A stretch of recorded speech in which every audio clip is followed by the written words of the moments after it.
Fala aí, pessoal. Bem, atendendo o pedido aí do nosso amigo Rodrigo, eu vou mostrar aqui como é que faz como é que cria, né, vários níveis de subformulado, de grids, né? Então eu já deixei pronto aqui para ir mais rápido, né?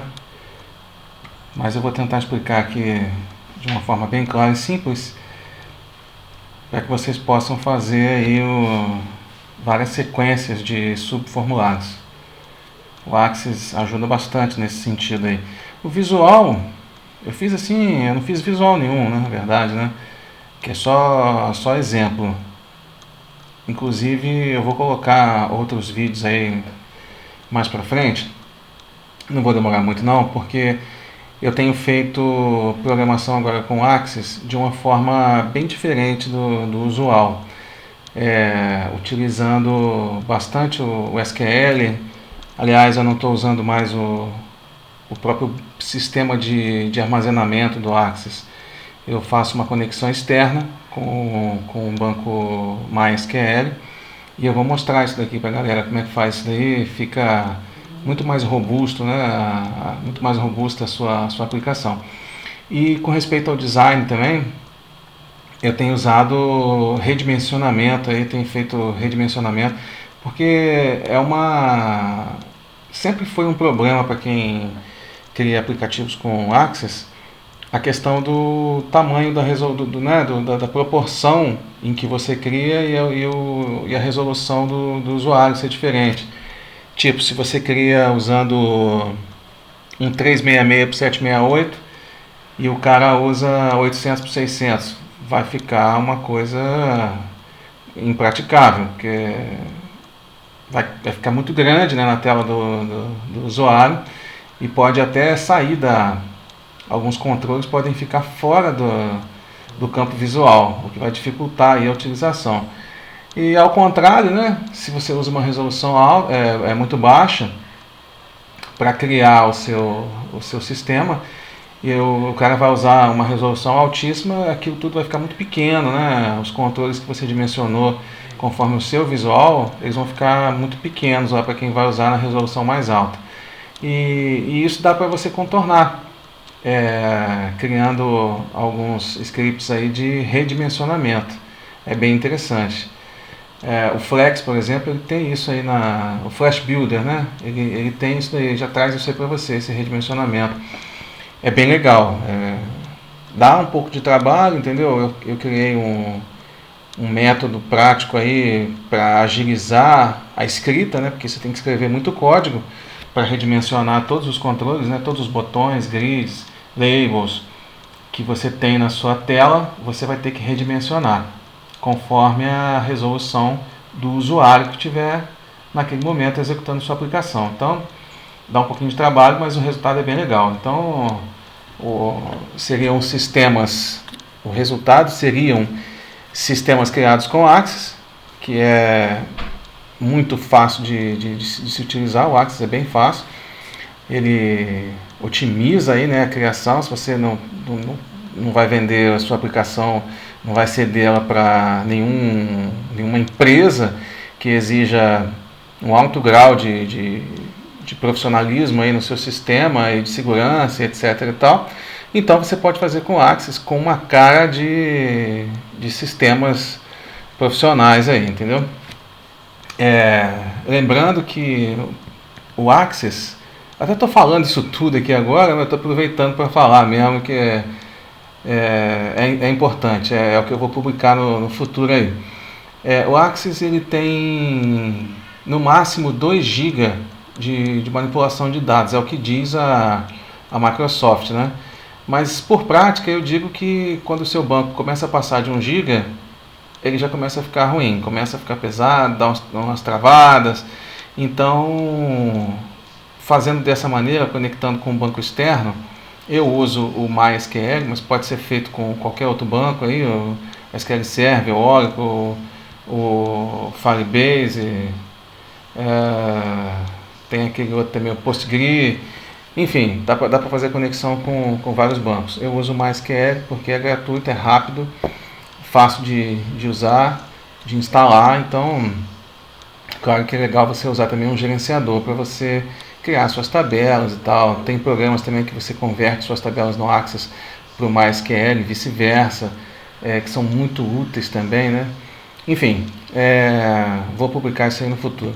Agora, voltando aqui para a aula, eu criei 4 tabelas, né? São 4 tabelinhas aqui, e um formulário, um subformulário. Isso aqui são os outros subformulários, né? Eu abreviei aqui, deixei sub. Então, tem 3 subformulários, um formulário principal e as 4 tabelas. Eu fiz um relacionamento aqui só para exemplificar como que isso funciona, né? O que eu criei aqui? A tabela principal, eu só coloquei um campo de geração de chave primária. Ele gera, na verdade, um número de identificação. É o campo autonumeração. Ele vai gerando uma numeração única, que a gente usa como chave para associar nos subformulários. É uma facilidade do Access aí, ele já faz isso tudo para você sem programação nenhuma. Então, olhando a tabela aqui, né, é um campo de numeração automática. Eu chamei ele de COD. E coloquei aqui tabela 1 para poder a gente identificar facilmente aí nas partes internas, quando você for criar uma consulta SQL, quando você for fazer um código. Então é fácil de você ler aquilo que você escreveu, porque se você só coloca COD, você vai ter vários CODs. COD da onde? COD da tabela 2, da tabela 3. Então é legal você colocar um prefixo, né? Claro que eu também não uso tabela 1, tabela 2, deixei como exemplo. Então, se você colocar o nome da sua tabela como x2, então você x2 underline COD, por exemplo, assim por diante. Então, voltando aqui, na tabela 1 só tem o tabela 1 COD, que é a numeração automática. Já na tabela 2 em diante, eu criei o numeração automática também, mas criei um segundo campo, que é um campo de número, porque eu posso relacionar esses dois, numeração automática com número.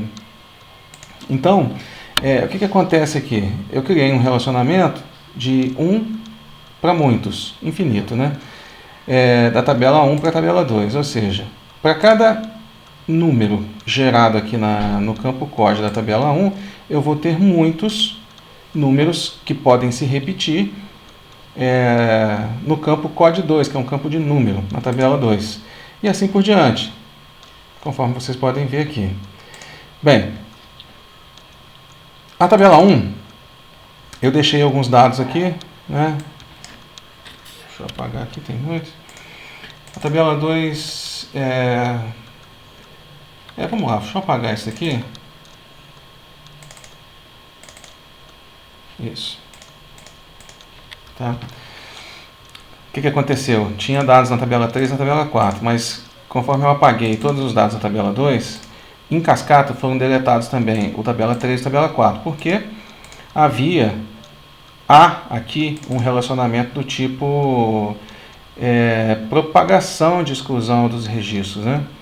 Então, quando você deleta todos os registros aqui da tabela 2 e você tem ainda na dependência a tabela 3 e a tabela 4, eles vão ser deletados também por causa do tipo de relacionamento que foi criado aqui.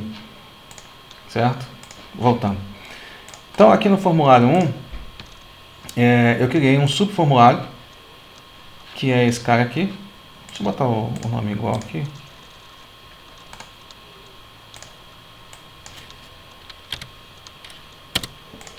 Certo? Então, eu criei esse cara aqui.